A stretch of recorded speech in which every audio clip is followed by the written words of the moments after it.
नमस्कार दोस्तों, स्वागत है आपका हमारे चैनल स्टडी ऑल में। जी हाँ दोस्तों, आपके एग्ज़ाम की तैयारी एमपी टेट वर्ग 3 के लिए हम लगातार मॉडल पेपर लेकर आ रहे हैं। ये आज का मॉडल पेपर 6 होगा दोस्तों, जिसमें हमने 60 क्वेश्चन शामिल किए हैं। 30 क्वेश्चन होंगे पर्यावरण के, 30 क्वेश्चन होंगे आपके बाल विकास से। बहुत ही इंपॉर्टेंट क्वेश्चन है दोस्तों, हम लगातार आपके लिए मॉडल पेपर लेकर आ रहे हैं ताकि आपकी तैयारी जोर शोर से चल सके। तो चलिए दोस्तों वीडियो स्टार्ट करते हैं। इससे पहले अगर आप चैनल को पहली बार देख रहे हैं या चैनल पे नए हैं तो चैनल को सब्सक्राइब कर लीजिए और बेल नोटिफिकेशन पर प्रेस कर लीजिए ताकि न्यू वीडियो की अपडेट्स आपको लगातार मिलती रहे और आपकी तैयारी अच्छे से चलती रहे। और दोस्तों वीडियो पसंद आए तो लाइक और शेयर जरूर कीजिएगा। चलिए देखते हैं आज का पर्यावरण का पहला प्रश्न क्या है। वह ताप जिस पर बर्फ, पानी और वाष्प संतुलन में रहता है क्या कहा जाता है। मोस्ट एमपी क्वेश्चन है दोस्तों, आपको पढ़ते ही समझ में आ रहा होगा और एग्जाम में पूछा भी जा चुका है ये क्वेश्चन कि वह ताप जिस पर बर्फ, पानी और वाष्प तीनों संतुलन में रहते हैं उसे क्या कहा जाता है। हिमांक, क्वथनांक, क्रांतिक ताप या त्रिक बिंदु। तो दोस्तों उसे क्या कहा जाता है, उसे कहा जाता है दोस्तों त्रिक बिंदु। क्या कहा जाता है, त्रिक बिंदु कहा जाता है। ऑप्शन नंबर 4 आपका आंसर हो जाएगा।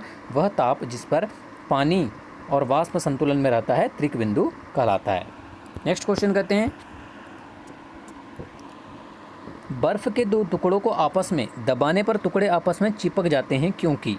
आपको बताना है दोस्तों कि दो बर्फ के टुकड़ों को जब दबाया जाता है आपस में तो वो आपस में चिपक जाते हैं। ऐसा क्यों होता है। ऑप्शन है आपके, दाब अधिक होने से बर्फ़ का गलनांक घट जाता है, दाब अधिक होने से बर्फ़ का गलनांक बढ़ जाता है, दाब अधिक होने से बर्फ़ का गलनांक पहले घटता है फिर बढ़ता है, या दाब व गलनांक में कोई संबंध नहीं है। तो दोस्तों दो बर्फ़ के टुकड़ों को आपस में जब जोर से दबाया जाता है तो वो इसलिए चिपक जाते हैं क्योंकि दाब अधिक होने से जो बर्फ़ का गलनांक है वो घट जाता है, इसलिए दोनों आपस में चिपक जाते हैं। तो आपका आंसर क्या हो जाएगा दोस्तों, option number first. Question number 3 है आपका, वाष्पीकरण की दर निर्भर नहीं करती है। आपको बताना है दोस्तों कि वाष्पीकरण की जो दर है वो किस पर निर्भर नहीं करती है।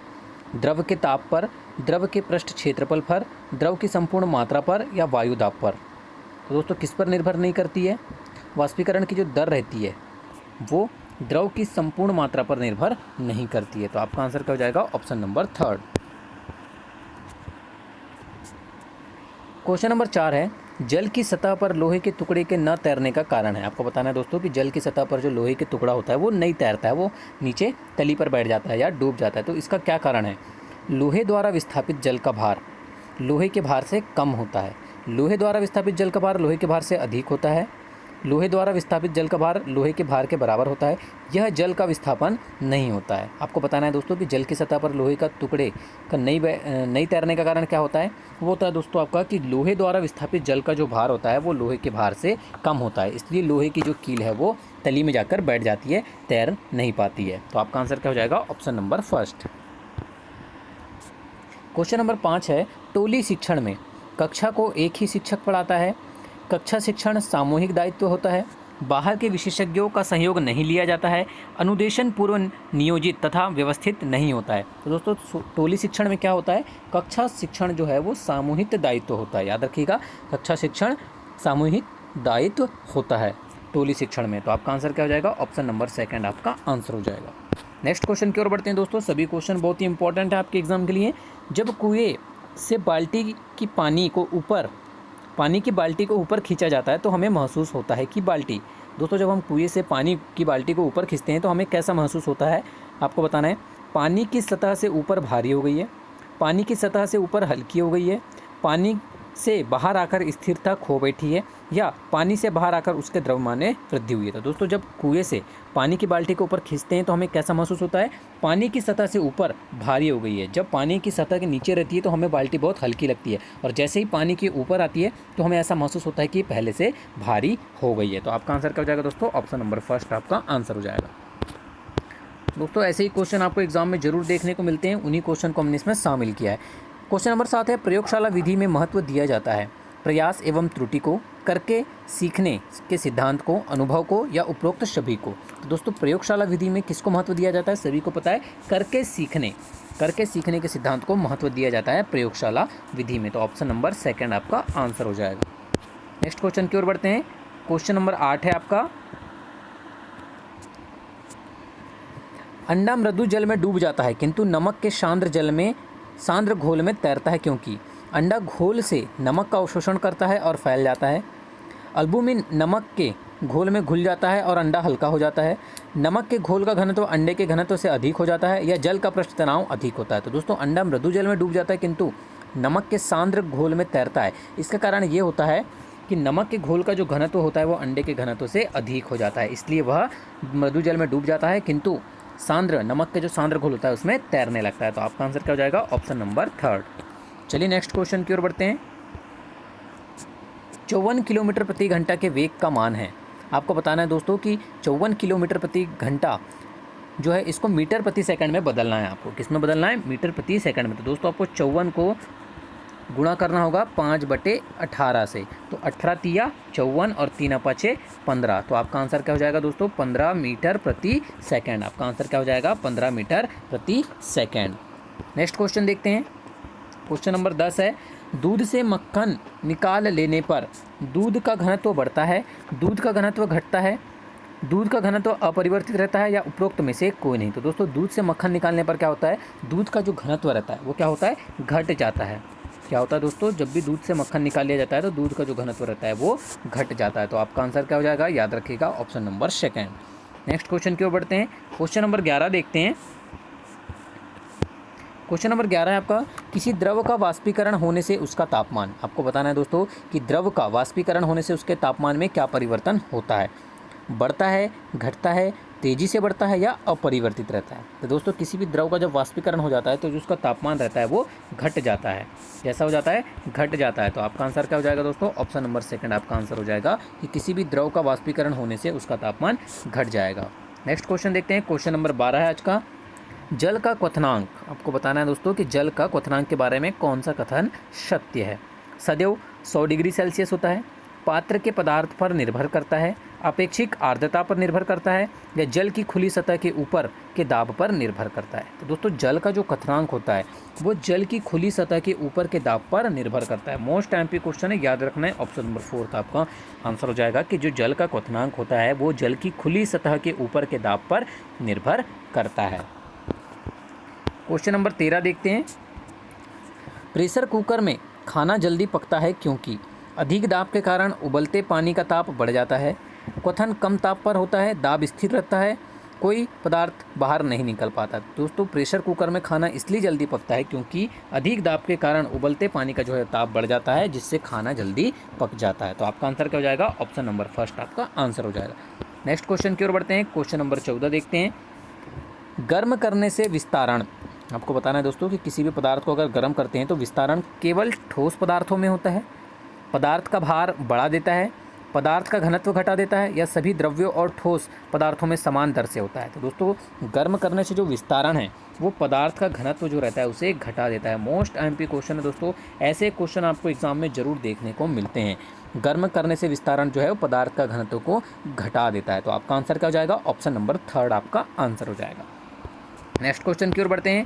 क्वेश्चन नंबर 15 है दोस्तों, किसके अलावा निम्नलिखित पर्यावरण अध्ययन पढ़ाने की विधियाँ हैं। आपको बताना है दोस्तों कि ऑप्शन नंबर 1, 2, 3, 4 में से किसके अलावा निम्नलिखित में से जो बाकी है वो पर्यावरण अध्ययन पढ़ाने की विधियाँ हैं। तो दोस्तों इनमें जो व्याख्यानों को स्पष्ट करने, इसके अलावा बाकी सहयोगात्मक, अधिगम, निर्देशित खोज और समस्या समाधान, ये तीनों ही आपकी पर्यावरण अध्ययन पढ़ाने की विधियाँ हैं। किसके अलावा? व्याख्यानों द्वारा स्पष्ट करने के अलावा। तो आपका आंसर क्या हो जाएगा? Option number 3।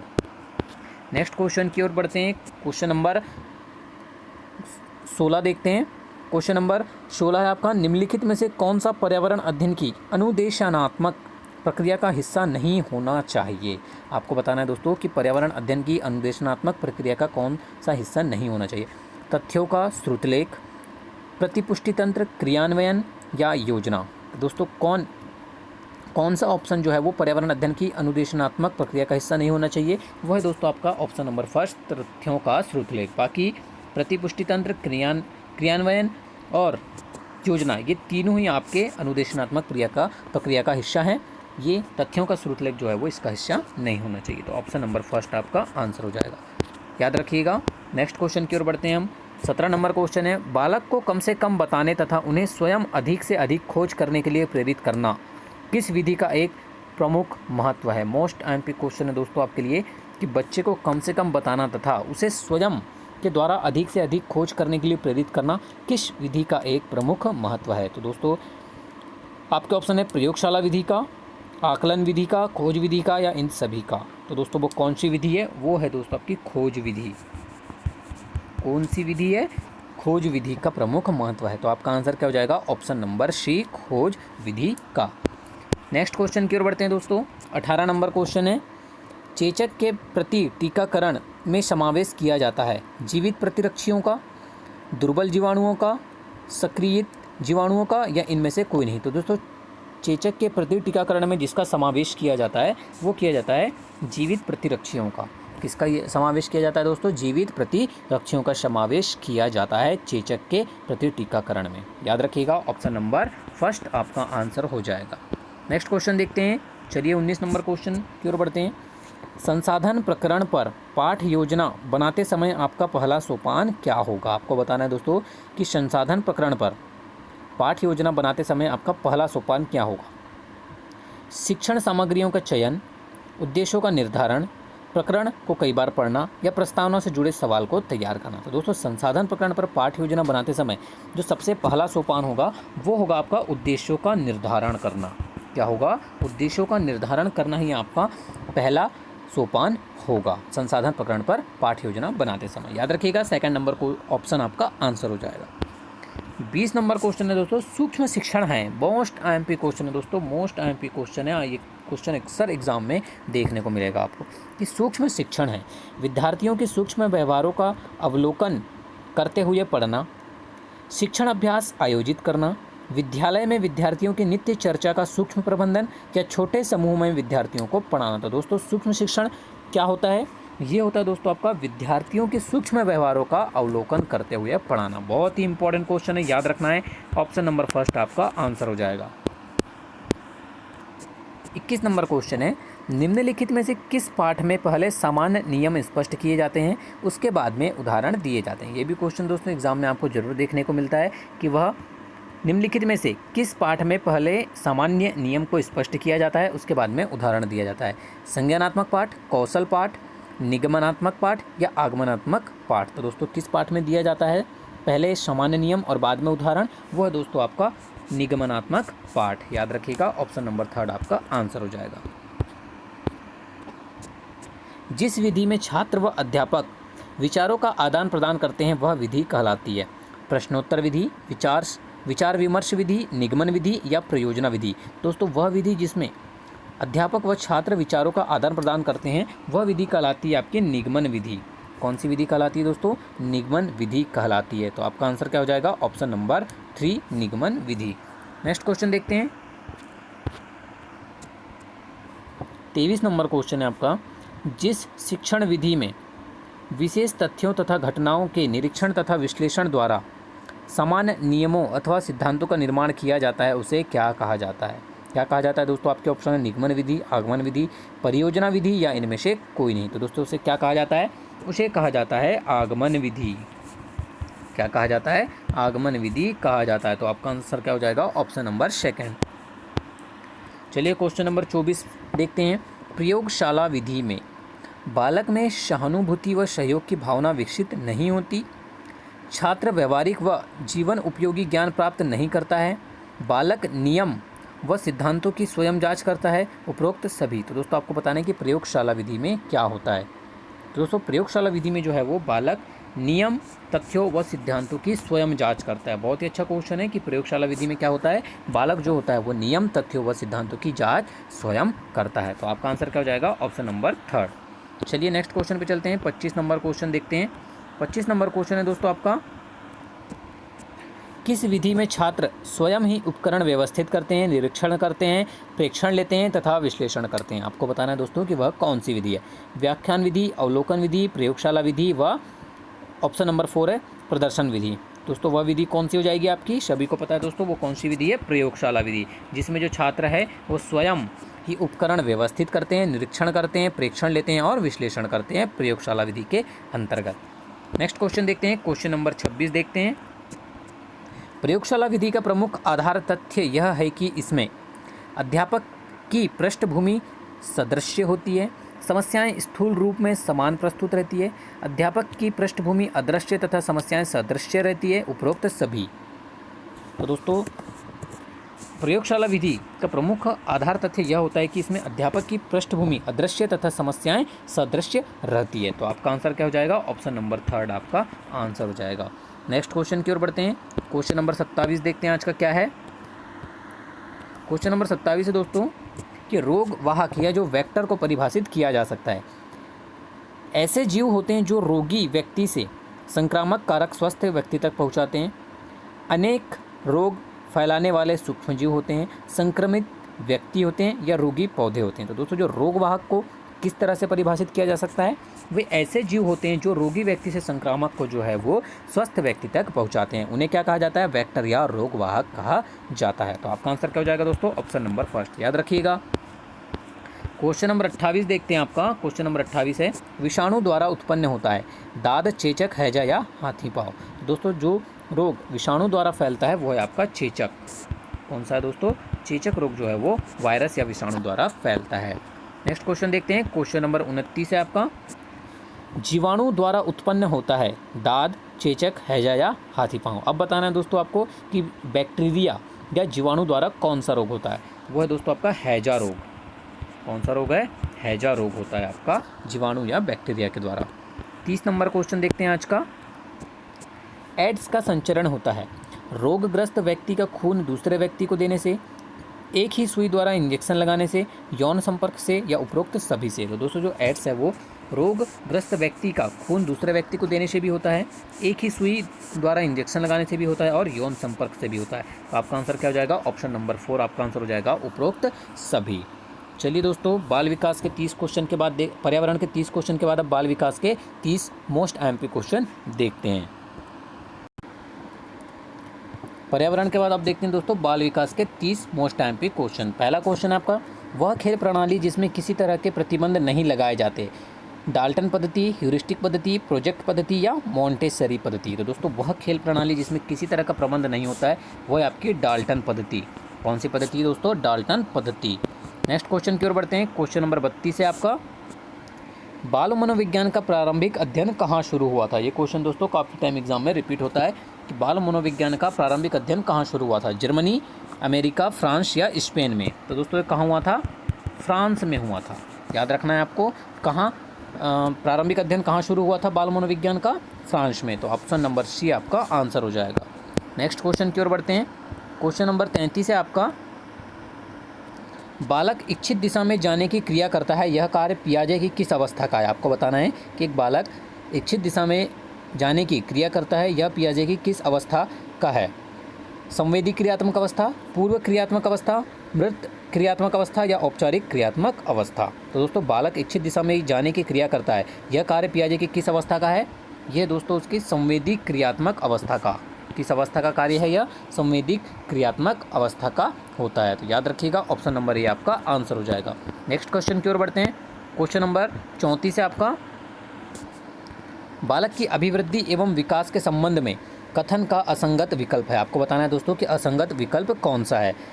बालक के हाथ, पैर और नेत्र उसके प्रारंभिक शिक्षक हैं, इन्हीं के द्वारा वह 5 वर्ष में ही पहचान कर सकता है, सोच सकता है और याद कर सकता है। यह कथन किसका है? रूसो का। ऑप्शन नंबर बी है 20वीं शताब्दी बालकों की शताब्दी है, क्रो एंड क्रो का कथन है। पहले हम अपनी आदतों का निर्माण करते हैं और फिर हमारी आदतें हमारा निर्माण करती हैं, डाइडन का। शैशवावस्था में सीखना की सीमा व तीव्रता विकास और किसी अवस्था की तुलना में बहुत अधिक होती है, यह कथन है वैलेंटाइन का। तो आपको बताना है दोस्तों कि निम्नलिखित में से असंगत विकल्प कौन सा है। तो वो है दोस्तों आपका ऑप्शन नंबर डी कि शैशवावस्था में सीखने की सीमा व तीव्रता विकास की और किसी अवस्था की तुलना में बहुत अधिक होती है। यह कथन किसके द्वारा दिया गया है? यह कथन दिया गया दोस्तों वॉटसन के द्वारा। यह कथन किसका है? वॉटसन का है। और आपको यहाँ क्या दिया गया है? वैलेंटाइन। इसलिए यह संबंध जो है वो अभिवृद्धि एवं विकास के संबंध में यह कथन जो है असंगत विकल्प है। यहाँ पर क्या आएगा? वॉटसन होना चाहिए था। इसलिए आपका आंसर क्या हो जाएगा? Option number D. Next question की ओर बढ़ते हैं दोस्तों। क्वेश्चन नंबर 35 देखते हैं। व्यक्ति अपनी भावना व संवेग का दमन करने की प्रवृत्ति विकसित होती है। आपको बताना है दोस्तों कि व्यक्ति में भावना व संवेग का दमन करने की जो प्रवृत्ति है वो कब विकसित होती है? शैशवावस्था में, बाल्यावस्था में, किशोरावस्था में या प्रौढ़ावस्था में? तो दोस्तों कब होती है? ये होती है आपकी बाल्यावस्था में। कब होती है दोस्तों? बाल्य अवस्था में होती है। याद रखिएगा ऑप्शन नंबर बी आपका आंसर हो जाएगा। 36 नंबर क्वेश्चन है आज का। किसने सामान्य प्रवृत्तियों को सुख को खोजने और दुख को बचने की प्रवृत्ति कहा है? बहुत ही इंपॉर्टेंट क्वेश्चन है दोस्तों कि किसने सामान्य प्रवृत्तियों को सुख को खोजने और दुख से बचने की प्रवृत्ति कहा है? रॉस, डमविल, रैबर्न या मैकडूगल? तो दोस्तों यह किसने कहा है? यह कहा है आपका डमविल ने। डमविल ने ही सामान्य प्रवृत्तियों को सुख को खोजने और दुख से बचने की प्रवृत्ति कहा है। मोस्ट एमपी क्वेश्चन एग्जाम के लिए याद रखिएगा आप। क्वेश्चन नंबर 37 देखते हैं। किस चिंतक का मानना है कि बालक को प्रकृतिवाद के माध्यम से स्वयं ही सीखने का अवसर देना चाहिए? Rousseau, John Dewey, Ivan Illich या फ्रेरे? दोस्तों किसने दिया है? किस चिंतक का मानना है? यह मानना है आपका रूसो का। किसका मानना है दोस्तों? रूसो का मानना है कि बालक को प्रकृतिवाद के माध्यम से स्वयं ही सीखने का अवसर दिया जाना चाहिए। यह किसका मानना है? रूसो का मानना है। और दोस्तों आपको बता दूं कि रूसो जो है वो प्रकृतिवाद के जनक माने जाते हैं। ये भी दोस्तों आपको याद रखना है, प्रकृतिवाद के जनक माने जाते हैं रूसो। नेक्स्ट क्वेश्चन देखते हैं। 38 नंबर है, बालक में निम्न में से कौन सा विकास शैशव अवस्था में नहीं होता है? गामक कौशल, सांवेगिक विकास, मृत चिंतन या उपयुक्त सभी? दोस्तों बालक में जो शैशवावस्था में जो विकास होता है वो होता है आपका गामक कौशल का और सांवेगिक विकास। ये दोनों ही विकास होते हैं आपके किसमें? शैशवावस्था में। जो मृत चिंतन होता है यह शैशवावस्था में इसका विकास नहीं होता है। तो आपका आंसर क्या हो जाएगा? ऑप्शन नंबर सी आपका आंसर हो जाएगा, मृत चिंतन। नेक्स्ट क्वेश्चन देखते हैं। क्वेश्चन नंबर 39, आत्मनिरीक्षण विधि का प्रतिपादन किया था। आपको बताना है दोस्तों कि आत्मनिरीक्षण विधि का प्रतिपादन किसके द्वारा किया गया था? अरस्तु, डिकार्ते, ह्यूम या लॉक? तो दोस्तों यह किया गया था आपका लॉक के द्वारा। याद रखिएगा, ये भी क्वेश्चन एग्जाम में जरूर देखने को मिलता है कि आत्मनिरीक्षण विधि का प्रतिपादन किसने किया? लॉक ने किया। 40 नंबर क्वेश्चन है, किस अवस्था में बालक से सीखने की सीमा और तीव्रता विकास की और किसी भी अवस्था से बहुत अधिक होती है? दोस्तों अब भी यह क्वेश्चन आया था। शैशवावस्था, बाल्यावस्था, किशोरावस्था या प्रौढ़ावस्था? तो दोस्तों वो कौन सी अवस्था है? दोस्तों वो अवस्था है आपकी ऑप्शन नंबर ए, शैशवावस्था। कौन सी अवस्था है दोस्तों? शैशवावस्था है। याद रखिएगा, ऑप्शन नंबर ए आपका आंसर हो जाएगा। चलिए नेक्स्ट क्वेश्चन की ओर बढ़ते हैं।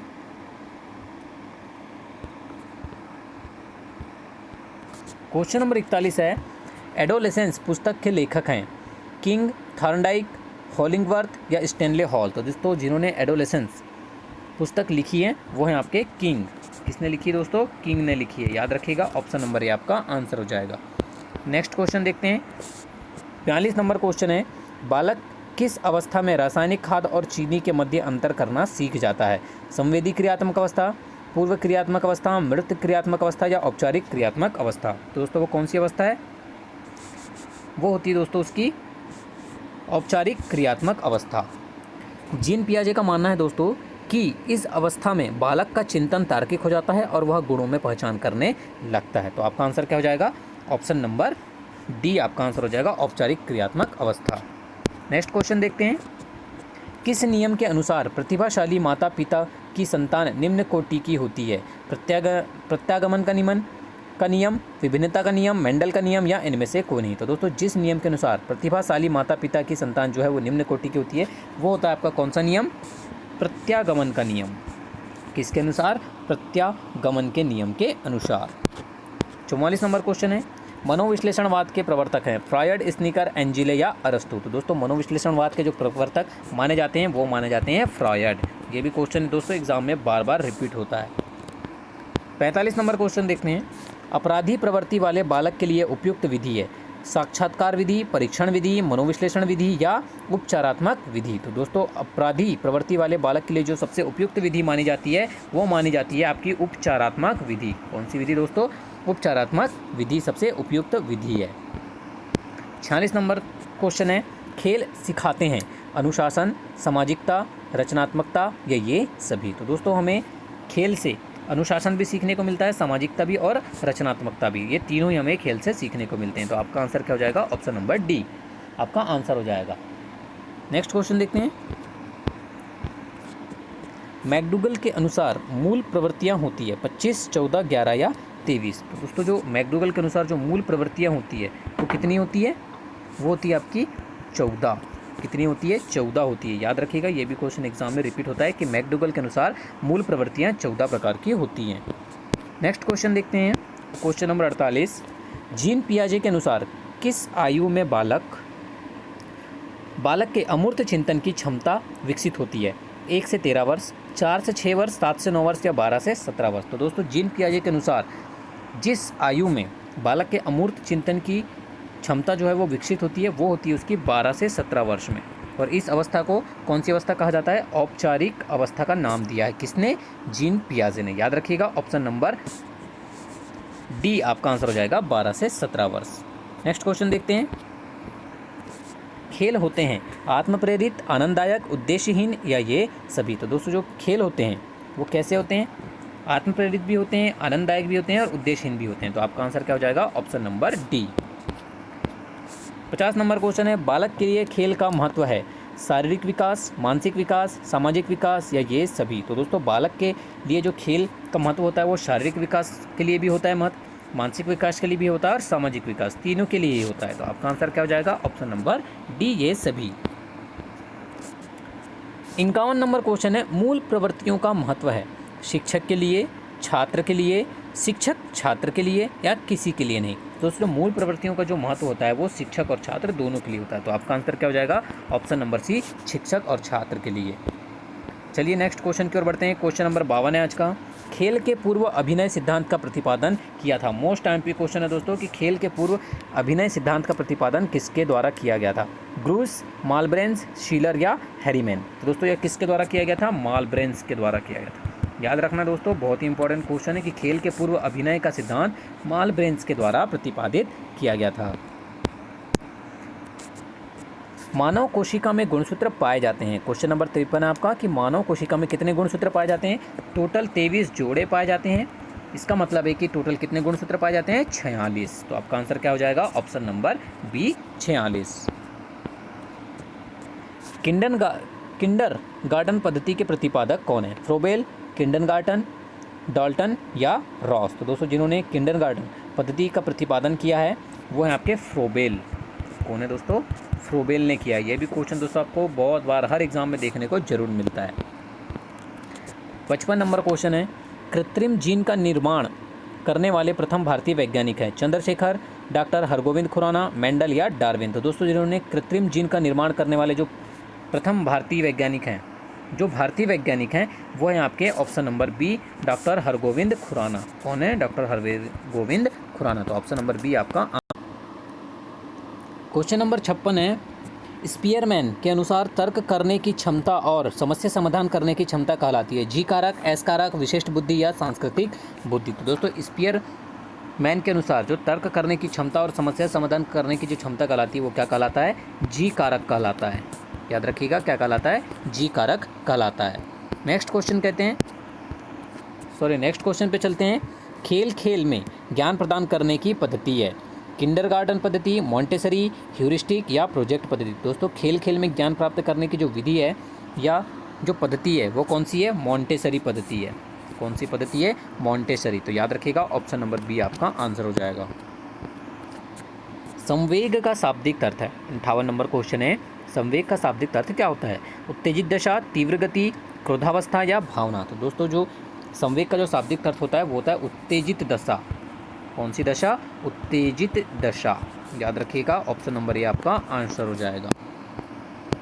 59 नंबर क्वेश्चन पे चलते हैं दोस्तों।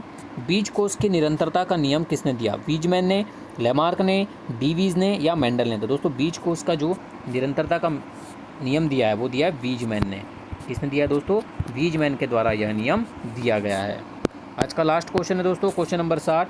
अनुकरण दूसरे व्यक्ति के बाह्य व्यवहार की नकल है, यह कथन किसका है? बहुत इंपॉर्टेंट क्वेश्चन है कि अनुकरण दूसरे व्यक्ति के बाह्य व्यवहार की नकल है। डोमिल का कथन है, रैबर्न का, रॉस का या मैकडूगल का? तो दोस्तों यह कथन है आपके रैबर्न का। किसके द्वारा दिया गया यह कथन? रैबर्न के द्वारा दिया गया। तो आपका आंसर क्या हो जाएगा? Option number B. वीडियो को अंत तक देखने के लिए धन्यवाद दोस्तों। अगर वीडियो पसंद आई तो लाइक और शेयर जरूर कीजिएगा।